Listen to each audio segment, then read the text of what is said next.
Good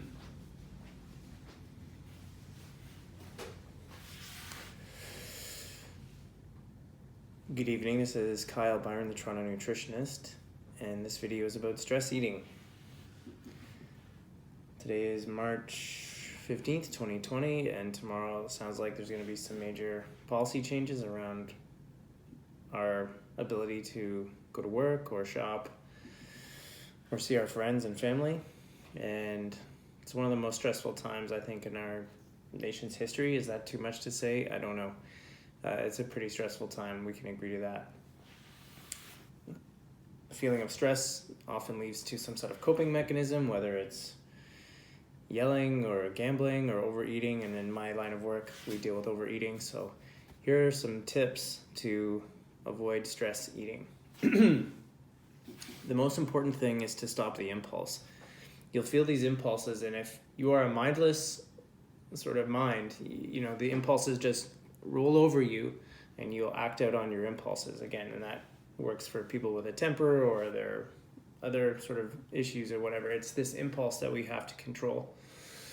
Being forever vigilant and knowing how sort of stressed we are 24/7, that's a really great way to control impulses. But if you just set an intention every morning, like, I'm not going to stress eat today, or every hour, I'm not going to stress eat, you set that intention, that can also help stop the impulse. Number 2, after you stop the impulse, the recommendation is to observe the conflict that you feel. Even if it's like a 1% fighting chance and a 99% chance that you're going to stress eat, sit with that conflict, weigh the pros and cons, think about what problem is this stress eating going to solve, and then what problem is going to end up, exacerbated down the road. Quite oftentimes people regret overeating or stress eating. I mean, I certainly have done this. I'm not perfect. So you want to actually feel that regret before you lose control.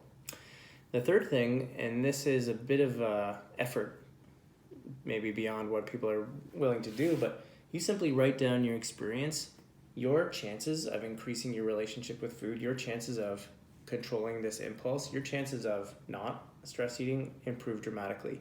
You just write out the experience. How's today going? How do I feel? What's this chocolate bar going to do for me? What do I wish about, my future? And what do I want for myself? How do I feel in my belly? How do I feel in my arms? How's my stress? You write out that experience, your chances of success will improve. Watch my videos. I'm going to try and release one every single day to try and help everyone get through this stressful time. And if you're wondering, I've modified my practice to increase the knowledge that I do virtual sessions. My very first client was a virtual client.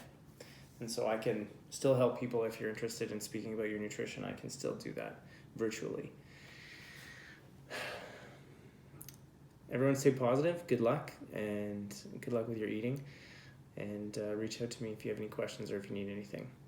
Thanks.